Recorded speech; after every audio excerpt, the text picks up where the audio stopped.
Corona के बीच कल बिहार की राजनीति से अचानक एक बड़ी खबर आई कि आरजेडी सांसद अमरेंद्रधारी सिंह को प्रवर्तन निदेशालय यानी ईडी ने गिरफ्तार कर लिया है।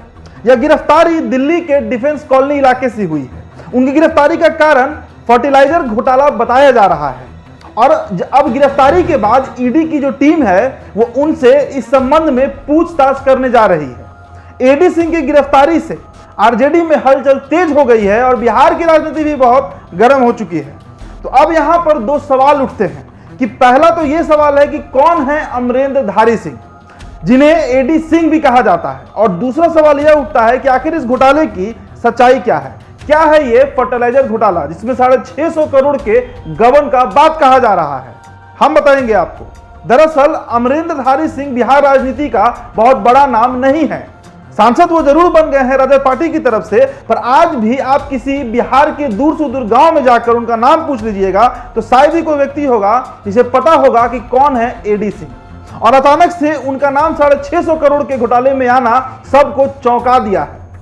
चलिए कहानी की शुरुआत करते हैं, पर इससे पहले अपना परिचय दे देता हूं। मेरा नाम उदित तारियन है और इनसाइडर लाइव पर आप ये वीडियो देख रहे हैं।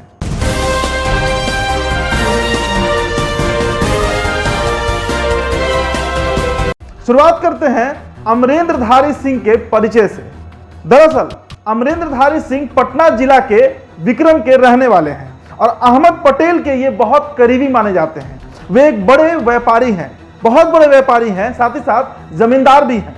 पटना के एक पॉश इलाका जिसका नाम पाटलिपुत्र कॉलोनी है, वहां पर इनका बड़ा आलीशान बंगलो भी है। इसके साथ ही पटना जिला के ही पालीगंज के आखियन गांव में इनका 1000 बीघा का जमीन भी है, यानी ये एक बहुत बड़े जमींदार कहे जा सकते हैं। इसके साथ ही उनका रियल एस्टेट समेत 13 देशों में फर्टिलाइजर और केमिकल का इंपोर्ट का बिजनेस भी है। और सबसे बड़ी बात कि वो जाति से भूमिहार है और राजद से सांसद है। बता दें आपको कि राष्ट्रीय जनता दल ने राज्यसभा के 2 प्रत्याशियों के नाम का जब ऐलान किया था साल 2020 में, तो अमरेंद्रधारी सिंह का नाम सुनते ही खलबली मच गई थी। ये ना तो कोई राजनीति का जाना माना चेहरा ही थे और ना ही कभी ये राजनीतिक महकमे में किसी ने इनका नाम ही सुना था। लोगों के मन में ये सवाल उठने लगा कि आखिर कौन है अमरेंद्रधारी सिंह, जिन्हें लोग एडी सिंह भी कह रहे हैं, और वो भी जो जाति से भूमिहार है, जिनका कोई राजनीतिक बैकग्राउंड नहीं है। फिर भी आरजेडी सुप्रीमो लालू प्रसाद यादव ने आखिर इन पर इतना भरोसा क्यों जताया है? इसके पीछे का कारण जो माना जा रहा था वो ये था कि पाटलिपुत्र सीट पर मीसा भारती को 2 बार हार के बाद लालू को एक ऐसे ही शख्स की तलाश थी। दरअसल पाटलिपुत्र के सांसद की जीत हार तय करने वाले नौबतपुर, विक्रम और पालीगंज के वोटों की आरजेडी को बहुत दरकार है। और ये सारे जो क्षेत्र हैं, जो विक्रम है, पालीगंज है या फिर नौबतपुर है, ये सभी इलाके भूमिहार जाति के बाहुल्य हैं। ऐसे में लालू ने अमरेंद्रधारी को राज्यसभा का टिकट देकर इस जाति को यह संदेश देना चाहा कि आरजेडी अपने पुराने नहीं बल्कि नए दौर की राजनीति अब कर रही है। तो इतना सब जानने के बाद अब आप समझ चुके होंगे कि कौन है अमरेंद्रधारी सिंह। तो चलिए अब बात कर लेते हैं फर्टिलाइजर घोटाले की कि आखिरकार इसमें क्या संलिप्तता है एडी सिंह की। तो इस मामले के बारे में सबसे पहले आप ये जान लीजिए कि ये जो घोटाला है वो एडी सिंह के सांसद बनने के पहले का है। उनकी गिरफ्तारी के बारे में अधिकारियों ने गुरुवार को बताया कि 61 वर्षीय सांसद और कारोबारी एडी सिंह को मनी लॉन्ड्रिंग रोकथाम कानून यानी पीएमएलए की धाराओं के तहत उनको डिफेंस कॉलोनी स्थित आवास से गिरफ्तार किया गया है। मतलब यह साफ है कि यह मामला मनी लॉन्ड्रिंग का है, यानी पैसे की हेरफेर की।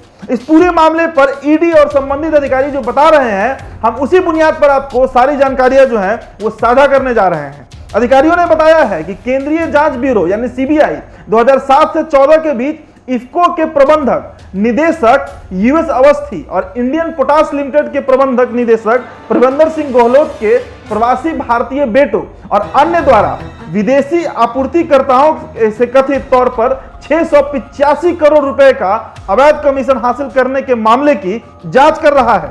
इन सभी लोगों पर अगस्ता वेस्टलैंड मामले में आरोपी राजीव सक्सेना की मदद से हुए लेन देन के जरिए यह कमीशन लेने का आरोप लगा है। अधिकारियों ने आगे यह भी बताया कि ऐसा कहते हैं कि एडी सिंह इस मामले में संलिप्त फर्म ज्योति ट्रेडिंग कॉरपोरेशन के वरिष्ठ उपाध्यक्ष भी हैं, यानी वाइस प्रेसिडेंट। आगे उन्होंने बताया कि मनी लॉन्ड्रिंग के संबंध में उनकी भूमिका ईडी की जांच के दायरे में है और अदालत ने उनकी हिरासत हासिल करने के बाद एजेंसी उनसे आगे पूछताछ कर सकती है। अधिकारियों ने सीबीआई की एफआईआर का अध्ययन किया, जिसके बाद ईडी में यह मामला दर्ज किया गया। इसके साथ ही आपको बता दें कि सीबीआई ने इस मामले में पिछले महीने कम से कम 1 दर्जन स्थलों पर छापेमारी की थी। सीबीआई ने अपनी प्राथमिकी में यह आरोप लगाया है कि लेन देन में एक जटिल नेटवर्क के जरिए फर्टिलाइजर और कच्ची सामग्रियों की आपूर्तिकर्ताओं से कमीशन लिया गया है। एजेंसी के मुताबिक अवस्थी और गहलोत को दिए गए कमीशन को छिपाने के लिए कंसल्टेंसी समझौते की आड़ में जासूसी तरीके से ये अवैध लेन देन कर रही थी। गहलोत ने कथित तौर पर बढ़ी हुई कीमतों पर फर्टिलाइजर और कच्ची सामग्रियों की आयात की थी। आपको बता दें कि अगस्ता वेस्टलैंड हेलीकॉप्टर मामले में रिश्वत भेजने के लिए कथित तौर पर इसी तरह के तौर तरीकों का इस्तेमाल किया गया था, जिसमें सक्सेना के खिलाफ जांच चल रही है। अब बात करें इफ्को की, तो इफ्को कई राज्यों में काम करने वाली सहकारी कंपनी है, जबकि आईपीएल उनकी एक पार्टनर है जो उन खादों की आपूर्ति करती है जिनकी कीमतों को नियंत्रण में रखने के लिए सरकार सब्सिडी देती है।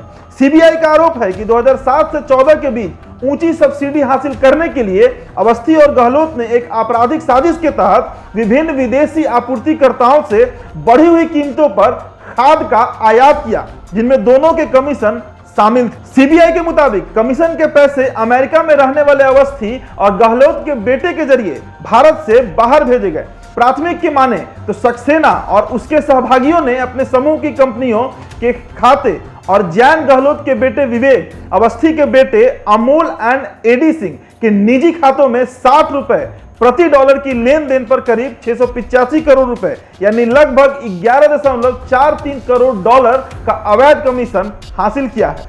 तो ये रिपोर्ट कैसा लगा आपको, हमें जरूर बताइएगा। हमने आपको एडी सिंह और इस घोटाले से संबंधित सभी जानकारियां साझा की है। धन्यवाद।